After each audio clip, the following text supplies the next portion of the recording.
नमस्कार प्रेक्षकांनो, तर आपण बघतोय लक्ष्मीच्या पावलांनीचा आजचा एपिसोडच्या सुरुवातीला इथे कला सांगते चांदेकर चल माझं झालंय. चांदेकर म्हणजेच अद्वैत विचारतो कुठे, तर आज संक्रांत आहे ना, मग दागिने घालायचे असतात असं ती सांगते कला. आणि मग त्याच्यानंतर इकडे संगीता आणि बाबा आशेने बघतायत.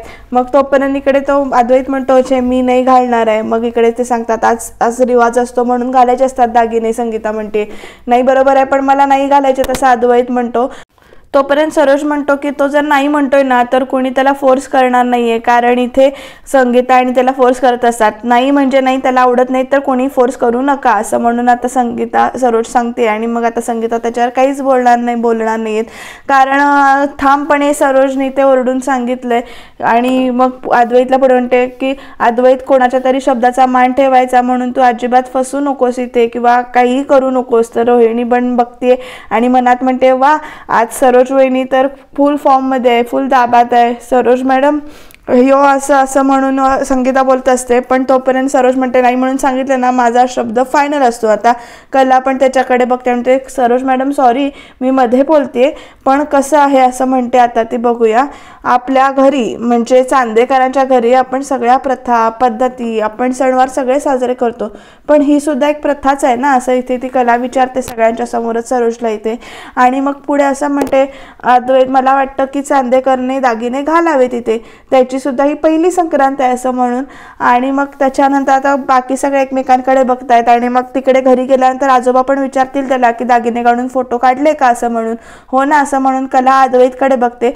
आणि मग आता सरोज म्हणते आबांचं नाव काढून इथे त्याला ब्लॅकमेल करू नकोस ना तू. मग कला म्हणते सरोज मॅडम ब्लॅकमेल काय असं ती एकदम विचारते. आणि तोपर्यंत मी फक्त एवढंच सांगते की पारंपरिक आहे ते. तोपर्यंत आबांचा फोन येतोय बरं का अद्वैतच्या फोनवर. आणि अद्वैत म्हणतो 100 वर्ष आयुष्य आहे आबांना. आणि मग तो आबांचा फोन उचलतो. तर आबा म्हणतात काय नाही, तिकडं पोचल्यापासून कोणाचा फोन नाही, तुमचा पण नाही, तिकडच्याचा पण नाही आणि इकडच्यांचा पण नाही, म्हणून केला होता. मग अद्वैत म्हणतो सॉरी बाबा पोचलो आम्ही, वेळेवर पोचलो. मग त्याच्यानंतर आबा म्हणतात अरे वेळेवर पोचलं ते नव्हे, पण आपल्या कुटुंबातून जे वारं वाहतंय त्याची दिशा मला चांगलंच माहिती आहे काय कसं वारं वाहतंय ते, म्हणून म्हटलं जरा चौकशी करूया काय वादावादी भांडणं. मग त्याच्यानंतर अद्वैत म्हणतो नाही नाही तसं काही नाही आहे असं म्हणून तिथे अद्वैत सावरून घेतो. आणि मग आबा म्हणतात काय नाही नवं मग उत्तम, चला मजा करा. आणि पुढे आबा असं म्हणतात की हे बघ तू जोडीनं हलव्याचे दागिने घालून फोटो काढ आणि मला आपल्या ग्रुपवर पाठव असं म्हणून सांगतात बरं का आबा इथे. आणि तू इकडे आलास की हलव्याचे दागिने घातलेला तुझ्या आजीचा फोटो मी दाखवतो तुला, अरे समदेंची फोटो आहेत आपल्याकडे असं म्हणून आबा सांगतात. आणि मग अद्वैत इथे कलाकडे बघतो तर कला अद्वैतकडे बघते. आता काय होणार प्रेक्षकांनो, मग आबा म्हणतात अरे सोनेरी आठवणी असतात त्या. मग ओके आबा डन असं म्हणून आबांना सांगतो अद्वैत. आबा पण म्हणतात चल ठेवतो फोन. असा आता फोन ठेवलाय. आणि मग त्याच्यानंतर इकडे तो फोन कट करून जवळ येतो. कला म्हणते काय झालं काय म्हणाले आबा असं म्हणून. मग त्याच्यात आबा म्हणतात आबा घाल म्हणाले असं म्हणून तो सांगतो. मग कला म्हणते म्हणजे आता तो दागिने घालणार असं कला खुश होऊन विचारते इथे.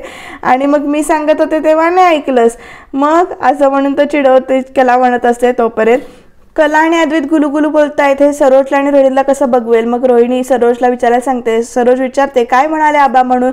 मग अद्वैत इथे बघतो त्यांचं लक्ष जातं. मग त्याच्यानंतर सरोज परत येते काय झालं म्हणून. मग आता अद्वैत म्हणतो हलव्याचे दागिने घालून फोटो काढून पाठव म्हणून सांगितलंय आबांनी असं म्हणून सांगितल्यावर रोहिणीचा चेहरा बघा कसा झालाय. आयडी आता घरात सगळ्यांचेच फोटो आहेत असं अद्वैत पुढे सांगतो. आणि मग त्याच्यानंतर मस्त म्हणते सरोज. आणि म्हणते आबा म्हटल्यावर प्रश्नच मिटला ना, करा सुरू काय करायचंय ते असं म्हटल्यानंतर इकडे आता हा चला चला करा सुरू असं म्हणून इथे कला आणि अद्वैत दोघं इथे सोफ्यावर बसतात. आणि रजनी उठून त्यांना मदत करायला जाते बरं का. तर ह्या चौघींची तोंड बघा कशी होत आहेत. आणि नैना तर काय ॲटिट्यूडच दाखवते नुसती. तर ते कलाला छान असे हलव्याचे दागिने घालतायत. छान बनवलेत ना कलाने दागिने, तुम्हाला कसे वाटले ते सांगा. आणि दोघं छान दिसत आहेत जोडी. ते मग संगीता म्हणते बोटं मोडली म्हणजे माया काढते ती त्यांची बोटं दृष्ट काढते अशी. मग मग त्याच्यानंतर रजनी ते छान दिसतोय ना हे जोडा असं म्हणून मग त्याच्यानंतर रजनी सुद्धा पुढे येऊन इथे बघते, हो छान दिसतोय आणि मग अगदी देखणं झोडपय असं म्हणून स्वतः म्हणजे दृष्ट काढते परत बोटं मोडून, नाही का वहिनी असं म्हणते. आणि मग सरोज आणि हिचा चेहरा बघा कसा झालाय. रजनीला सवय काय जात नाही सगळं वहिनीला विचारायची, पण वहिनी तोंड वाकडं करूनच बसते. आता वहिनी काही बोलत नाही म्हटलं कला आणि अद्वैत सुद्धा गप्पच बसतात.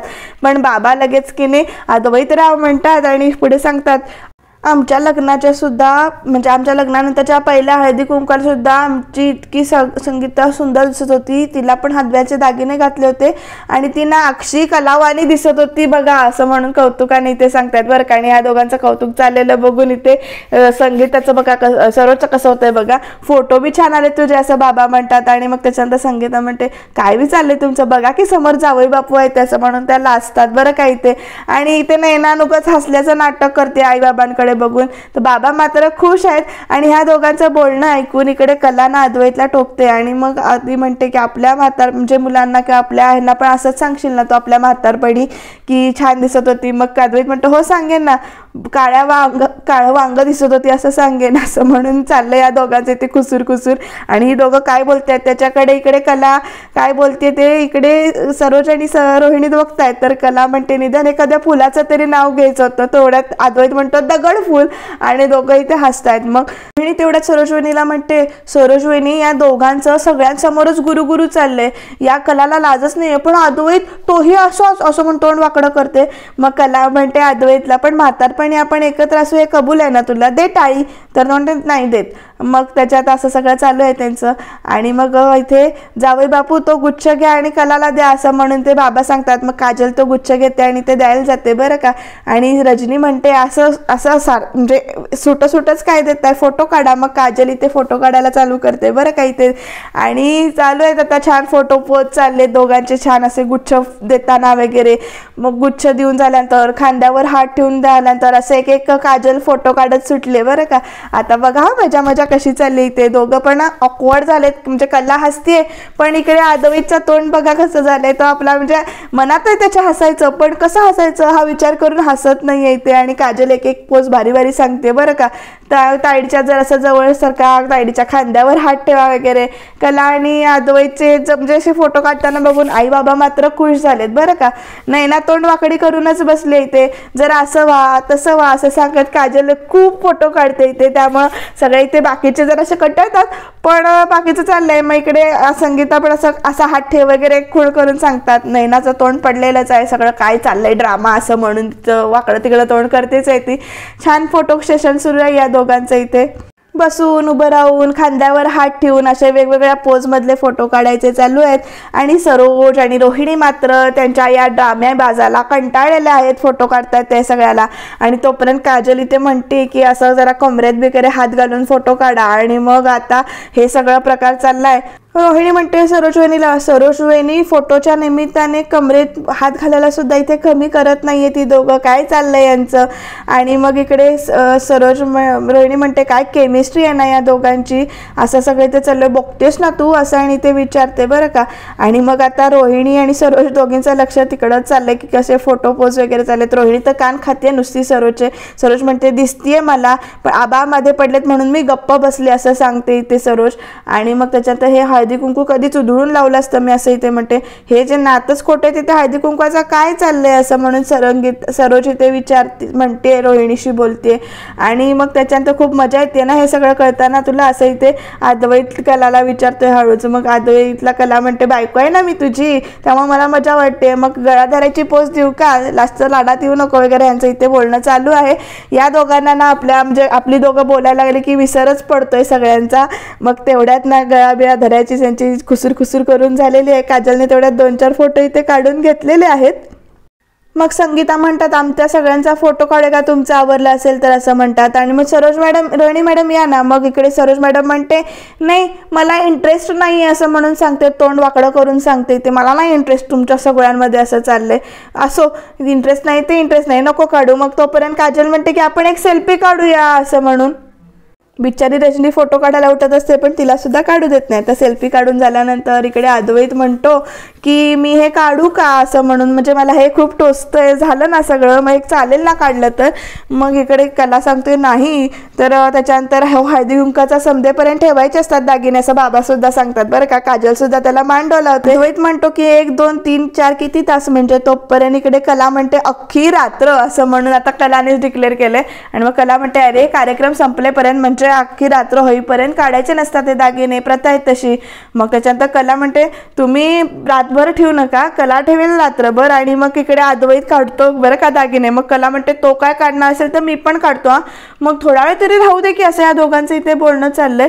आणि मग त्याच्यानंतर ह्यांचं बोलणं ऐकून सरोज वहिनी ही आपल्या अद्वैतला अगदी टाचेखाली ठेवत्या, हिची लक्षणं काही ठीक दिसत नाही आहेत असं म्हणून इथे बघतेस ना तू असं रोहिणी विचारते. आणि मग संगीता अक्षरशः चिडते, म्हणते गप्प बस जरा रोहिणी, जे तुला दिसतंय ते मला दिसतंय, देवाने मला डोळे दिलेत, तुझी लाईव्ह कॉमेंट्री नकोय मला तुझी असं म्हणते. आणि अक्षरशः सरोज तिच्या बाजूने इथे उठते आणि खुर्चीवर येऊन बसते बरं का उठून इथे. कारण रोहिणी खुसूर खुसूर खुसूर खुसूर करून जास्त तिथे डोकं लावत होती, त्यामुळे आता ते रोहिणीने कंटाळून संगीताची जागा बदलली. तोपर्यंत आता बायका यायला चालू झालेत, कला आणि अद्वैत पण आहे तिथे. आणि तिथली एकटी बाई येते आणि ती बाई आल्यानंतर त्यांना रोहिणीच्या बाजूला अपकन अशी बसते. मग रोहिणी काय अगदी अगदी कॉन्शियस ना परत, त्यामुळे रोहिणी सुद्धा उठते आणि इकडे सरोजच्या बाजूला परत येऊन बसते इथे. चला म्हणजे सरोजचं कान खाणं काही संपत नाहीये. आणि मग त्याच्यानंतर बायका यायला लागल्यात, म्हटलं आता हळदी कुंकू द्या असं म्हणून कला आणि इकडे संगीता दोघी मिळून सगळ्या बायकांना, ज्या काही बायका येतात त्यांना इथे हळदी कुंकू लावतात. रजनी सुद्धा इथे कौतुकाने बघते सगळ्या हळदी कुंकाचा कार्यक्रम चाललाय तो. तर रोहिणी तोंड वाकडं करून बघते. असो, पण हळदी कुंकाचा कार्यक्रमात अजून तरी काही विघ्न आलेलं नाहीये, सगळं छान व्यवस्थित इथे चालू आहे. बायका सगळ्या व्यवस्थित इथे येत आहेत. नैना पण असं हसायचं नाटक करते, लय दिवसांनी आलायसा असं म्हणून इकडे कला जे संगीता म्हणतात आणि परत ह्या फॉरेनला असतात वगैरे असं कौतुक सांगतात. तर सरोजच्या चेहऱ्यावरची माशी काय हालत नाही. आणि तोपर्यंत एकटी बाई म्हणते हे काय कलाच तेवढं हळदी कुंकू देणार, नैना नाही देणार वाटतं असं म्हणून आता सगळ्यांचं लक्ष मेन मुद्द्यावर आलेलं आहे बरं का प्रेक्षकांना. इथे वय की नैनाचं पण पहिलंच वर्ष आहे ना लग्नाचं असं म्हणून सगळेजण इथे विचारतात. कला पण इथे बघते आणि तोपर्यंत तिची बी पहिली संक्रांत असेल असं म्हणून त्या बायका बोलायला चालू करतात इथे. तिचा नवरा आलाय का नाही यासोबत, काय ग नैना दाजी कुठे आहेत असं म्हणून नैनाला प्रश्न विचारतात इथे. आणि कला नैना सगळे एकमेकांकडे बघतायत. आता कला पण असे डोळे मोठे करून बघते. मग नैना म्हणते या बायकांना ना फक्त फालतू चौकशी करायला हळदी कुंकाचा प्रोग्राम हवा असतो, बाकी काही कारण नसतं असं. तोपर्यंत आता बघा हा तोफ आलेली आहे तिकडनं, एक म्हणजे एकटी बाई आलेली आहे. आणि बघूया ती आल्या इथे काय म्हणते, या उशीर झाला का कार्यक्रम, मला यायला उशीर झाला का असं म्हणते. तोपर्यंत संगीता म्हणतात नाही नाही आत्ताच सुरू झालाय कार्यक्रम, या की या बसा असं म्हणून. मग त्या बाई म्हणतात तसं नाही हो, कार्यक्रम फारच शांत शांत सुरू आहे ना म्हणून विचारलं. आता कला नैना सगळे त्या बाईकडे बघायला लागतात बरं का. मग ती बाई बोलत नाही, मला तर वाटलं इकडे काहीतरी बातमी मिळेल आज असं म्हणून म्हणते. आणि डायरेक्ट की नाही असं. मग त्याच्यानंतर म्हणतात काय हो सोनूची आई कसली बातमी म्हणताय तुम्ही, अहो इथेच खरे आणि इथेच चांदेकर आहेत, म्हणजे आपल्याला काहीतरी बातमी मिळणार नाही का इथेच असं म्हणून म्हणतात. आणि त्याच्यानंतर सगळ्या असे म्हणजे ऑकवर्ड सिच्युएशन होते. आणि मग तोपर्यंत इकडे सरोज विचारते काय म्हणायचंय काय तुम्हाला असं म्हणून चिडून विचारते ते सरोज. आणि मग सरोजला असं विचारल्यानंतर ती बाई म्हणते अहो तुम्हाला जे म्हणायचंय ना तेच मला म्हणायचं इथे, तेच मी विचारते असं म्हणून ती बाई परत सांगते. आणि अशी सगळी आता चर्चेला उदाहरण येणार आहे बरं का. कलाला पण कळत नाही की नेमकं काय होणार आहे पुढे, त्यामुळे ती अशी गप्प गप्प आहे. तर नैनाला आता विषय कुठला आहे ते कळेल. तोपर्यंत त्या बायका म्हणतात म्हणजे नेमकं काय झालं ते मला पण ऐकायचं आहे असं म्हणून. अहो त्यात काय लपवायचं असं म्हणून त्या दोघांचं बोलणं चालू आहे दोघींचं. कोंबडं जर झाकून ठेवलं तर उजाडायचं थोडीच राहतं असं म्हणून चाललंय. अहो नैनाचं डोहाळ जेवण झालं नाही का आता असं म्हणून अलीकडे. अहो तेव्हाच आम्हाला समजलं की ही नैना प्रेग्नंट नव्हतीच, गरोदरपणाचं नाटक करत होती ती असं म्हणून आता सगळे नैनावर घसरलेत बरं का. नैनाचं जे काही झालं होतं ते सगळं आता सगळ्यांसमोर या बायका बोलतायत. खोटं पोट लावून फिरत होती ही बाई, जरा आतीचा गाऊ आहे सांगते सगळं बघा कशी. आणि नैनाचं तोंड कसं कसं होतंय, नैनाचं पोट काढलं नाहीस काऊन यांनी या बारीक केस आहेत त्या बॉबकटवाली त्यांनी, म्हणजे रोहिणीकडे बघून सांगते इथे. आणि मग नैना अशी रागानं बघते त्यांच्याकडे अशी, तिला पण असं उत्तर द्यायचंय. आणि मग अहो तोंड लपवायचं वेळ आली होती ना या चांदेकरांवर असं म्हणून आता परत त्या चांदेकरांवर सगळ्यांनाच बोलतायत तिथे. त्यामुळे प्रत्येक जण असं त्या सरोजकडे रोहिणीकडे बघतायत, कलाकडे नैनाकडे बघताय तिथे. नैना म्हणते या बायका आल्यापासून मला का टार्गेट करतायत आणि माझाच डोहाळे जेवणाचा विषय आहे म्हटलं मला काही बोलताच येत नाही आहे असं म्हणून. आणि इकडे म्हणजे संगीता हे करायचा प्रयत्न करते की बोलायचा, तोपर्यंत एकटी बाई म्हणते या खऱ्यांच्या मुलींनी लाज आणली म्हणजे. मग थांबले बाई 1 मिनिट जरा ऐकता का असं म्हणून. काय ऐकू मी, तू जरा गप्प बस असं म्हणून त्या तिलाच बोलतात. आतापर्यंत रुडत होता माझ्या मुली करून आणि आता असं म्हणून त्या लगेच संगीताला इथे बोलायला चालू करतात बरं का. खूप वाईट बोलतात, जसं काही आकाशात झेप घेतली यांच्या पोरीनी असं म्हणून. मग त्याच्यात हो ग बघावं तेव्हा खऱ्यांचे संस्कार असं म्हणत असायच्या नुसतं असं म्हणून तोंड वाकडी करतात इथे. मग त्यातलीच एक बाई विचारते अगं मी सहज म्हटलं एवढ्या मोठ्या घरात सोयरीक झाली तर मुलीच्या काही अंगीने जागावर घातलेस की नाही. तर म्हणे की नाही आम्ही काही श्रीमंत नाही आहोत, आम्ही गरीब माणसं आहोत आणि आमचे संस्कार हेच आमचा दाखला दागिना असं म्हणून अगदी सांगत होती त्यावेळेला संगीता. असं म्हणून दोघी बोलतात एकमेकींची. कुठे मग तो दागिना का मोडला की काय असं म्हणून विचारतात. तुमच्याच मुलींना श्रीमंत घरचं का पाणी पचवता आलं नाही तुमच्या मुलींना श्रीमंता घरचं असं आणि विचारतात. अहो चांदेकरांची सोयरीक जुळवायला तुम्ही लाज सुद्धा सोडली होती तसं आणि पुढे म्हणतात इथे. आणि हे सगळं बोलणं ऐकून कुणाला आनंद होतोय, रोहिणीला आनंद होतोय. ती म्हणते सरोज रोहिणी भगवान के घर देर है पर अंधेर नाही असं म्हणते. आता आपण हे बघ आपण काही बोललो नाही, आपण किती प्रयत्न केला तरी या खऱ्यांना खोटं कोण करूच शकत नाही. पण समाज आहे ना, तो समाज सगळा बघतोच आहे, त्यामुळे आपल्याच बाजूने आहेत ना ते असं म्हणून म्हणतात. आणि मग त्याच्यानंतर आपण बोललेलं वेगळं आणि बाकीच्या लोकांनी आपल्या बाजूनं बोललेलं जास्त महत्त्वाचं आहे असं सरोज सुद्धा इथे रोहिणीच्या बोलण्याला पाठिंबा देत म्हणते. ह्या दोघींना मात्र खूप आनंद झाला आहे संगीताला इथे बोलतायत तोपर्यंत. मग त्यातली एक बाई म्हणते नाही तुझ्या धाडसाचं कौतुक करावं, नवल करावं की कीव करावी हेच समजत नाही बघ असं म्हणून. पण तू गरोदरपणाचं नाटक केलंस, हे सगळं करताना मन नाही का कुरतडलं तुझं असं म्हणून त्या बोलायला लागतात. आणि आता नैना गप्प बसत नाहीये, नैना उठते आणि तिला बोलायला लागते ओ दामले काकू तुम्ही जरा गप्प बसा हो असं म्हणून डायरेक्ट त्या दामले काकूंना बोलते. एक तर हा आमचा फॅमिली मॅटर आहे, तुमचा काय संबंध, यावर तुम्ही प्रश्न विचारायची काही गरज नाही असं नैना इथे बोट हे करून म्हणते. आणि मग पुढे म्हणते की फसवणूक मी जी सगळ्यांची केली ना तशीच माझीही फसवणूक झाली आहे माझ्या नवऱ्याकडून असं म्हणून सांगते. राहुलकडून झाली. आता ह्या बायका एकमेकींकडे बघायला लागतात आणि नैना कशी बोलते बघून.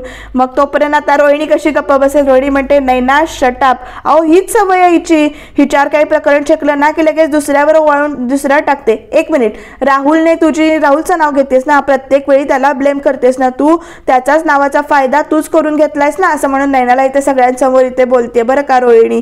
आणि मग म्हणते बरं ठीक आहे राहुलने फसवलं तुला, पण फसवून घेताना तू काही दुधखोळी होतीस, तुला नाही कळलं तू फसवली जातेस ते असं इथे रोहिणी बोलते नैनाला. आणि सगळे आता मग त्याच्यानंतर रोहिणीनं असं म्हटल्यानंतर त्या दामले काकू म्हणतात हो तुमचं अगदी खरं, तिची लग्नाआधीची थेरं मला माहिती आहेत, ही लाडावली आधीपासूनच होती. आणि मग पुढे त्या बोलतात की पण हे सगळं संगीतामुळे झालंय बरं का. आता हे सगळे लाड संगीताच्या अंगलट येत आहेत ना, बघितलंयस ना आता कशी मला उद्धटपणाने कशी बोलली ती घरी आलेल्या पाहुण्यांना, या सासरच्यांना, या माहेरच्यांना. ही उद्धटसारखी उत्तरं देते, उद्धटासारखीच बोलते ते. तिला सासरचे घरी ठेवून घेतायत, हेच चांदेकरांचं मोठेपणा आहे असं म्हणून पुढे सांगतात त्याचा दामलेबाई. आणि म्हणतात हे बघ तुझ्या मुलींना समाजात कसं वागायचं याची शिकवण देण्यात तू कुठेतरी कमी पडतेस असं म्हणून सांगतात. हे तू मान्य कर असं संगीताला म्हणतात बरं का त्या. आणि दोघे मिळून ते खुसूर हसतात आणि आईकडे रडायला लागतात त्यांचं बोलणं ऐकून. तर काजल सुद्धा त्यांना बोलायला लागते ओ काकू म्हणून. तर बाबा तिला अडवतात काजे म्हणून. तर मग काजे म्हणते की ओ बाबा त्या कशा बोलतायत आपल्या आईला, आधीच आपल्या आईला तीच त्रास होतोय, तिची तब्येत पण असं म्हणून. आणि कशा बोलताय म्हणजे खरं तोच बोलतोय असं म्हणून त्या बाई म्हणतात. आणि खरं बोलायला काय मस्ती आली का असं म्हणून, म्हणजे खरं सांगायला. आणि सगळ्या दोघी जणींना त्या संगीताला बोलतायत. अद्वैत सगळी ना म्हणजे बघतोय. आणि मग तोपर्यंत ती बाई म्हणते ही पांघरुणा बाहेरची थेरं करताना तू काय बुद्धी तुझी घाण ठेवली होतीस. अहो हे सगळे नावाजलेले खरे नुसते नावाने, पण लक्षण खोटं आहे यांचं असं म्हणून सगळे आता इथे बोलतायत यात बायका. आणि खरं म्हणजे यात आईचाच दोष असतो असं म्हणून संगीतावर नाव ठेवतायत. कायम मुलांना पाठीशी घातलं की झालं असं म्हणून आता. आणि संगीता खूपच रडायला लागली इथे. तर नैना तोंड वाकडं करून बसले. पण त्याच्यानंतर त्या म्हणतात पुढे, पण त्यात मुलीच्या जातीला आणखीन शिस्त लावावी लागते असं म्हणून दोघींचं बोलणं चालू आहे. दामले काकू तोंड सोडूनच बोलतात. बघावं तर काय इकडे सगळाच उजेड. आणि अद्वैत बघतोय. आणि मग त्याच्यानंतर काजल म्हणते खूप जास्त होतंय काकी तुमचं आता असं सगळं चाललंय. आणि मग कला म्हणते की नको आता बोलू नकोस. उत्तराला प्रत्युत्तर दिलं की वाद वाढतो. आपण संवाद वाढण्यासाठी हळदी कुंकासारखे कार्यक्रम ठेवतो इथे. कला मग ती म्हणते की काकी ज्या हळदी कुंकाच्या समारंभासाठी तुम्ही सगळ्यांना आमंत्रण दिलं होतं तुम्ही, त्यामुळे मीच आम्हाला सांगते की तो समारंभ संपलाय, तुम्ही आलात तरी चालेल असं म्हणून डायरेक्ट इथे कला सांगते आता या सगळ्या बायकांना. रजनीला पण वाईट वाटतंय. मग त्या बायका म्हणते वागवा, गोड बोलून आम्हाला घराबाहेर काढतेस, आम्हीच जातो चल ग असं म्हणून आता ती बाई दोघी जणी दामले काकू आणि तिच्या जवळची मैत्रीण त्या दोघी निघत असतात. आणि रोहिणी म्हणते की आत्ता खरी मजा येणार आणि भरपूर मजा येणार. आणि मग त्या बायका म्हणतात आई तशीच आणि मुली तसल्याच, आता श्रीमंतांच्या घरली डल्ला मारायला काय काय थेर करतील कुणाला माहिती असं म्हणून दोघी जण बोलतात. हा सगळा प्रकार बघून सरोज पण इकडे तोंड मुरडते. तोपर्यंत त्या दामले काकू परत म्हणतात मुली जर वाईट वळणावर जात असतील किंवा वाकड्या वागत असतील तर जाब कुणाला विचारणार, आईलाच ना. आणि हे सगळं बोलणं चालू आहे तोपर्यंत आता अद्वैत उठतोय आणि 1 सेकंद असं म्हणतोय. आणि आता अद्वैत उठल्यानंतर प्रत्येक जण इथे अद्वैतकडे बघतायत. आणि मग त्याच्यानंतर इथे रोहिणी पण बघते इथे. आणि तोपर्यंत अद्वैत म्हणतो की मुलं चुकतात ह्याचा जाब तुम्ही त्यांच्या आई वडिलांना नाही विचारायचा, त्यांच्या संस्कारांवर बोट दाखवण्याचा अधिकार तुम्हाला कोणी दिलाय असं आता अद्वैतने सगळ्यांसमोर इथे बोललाय. तो सगळ्यांसमोर आपलं मत तो मांडतोय. आणि ह्या मत मांडण्यामुळे वेगळंच काहीतरी नाटक घडणार आहे. ते नेमकं काय घडणार आहे ते उद्याच्या भागात इथे आपल्याला बघायला मिळणार आहे. संस्कार देण्याचा ठेका आई वडिलांनीच दिलाय का, नैना जे काही वागली तिच्या वागण्याला ती संपूर्णतः स्वतः जबाबदार आहे आणि हा असल हिरा आहे आणि तो जप असं म्हणून इथे कलाला सांगतात. आणि कलाचा हात इथे अद्वैतच्या हातामध्ये देतात, सुखाने संसार करा सांगतात. काय होणार जाणून घेऊया, बघत राहा.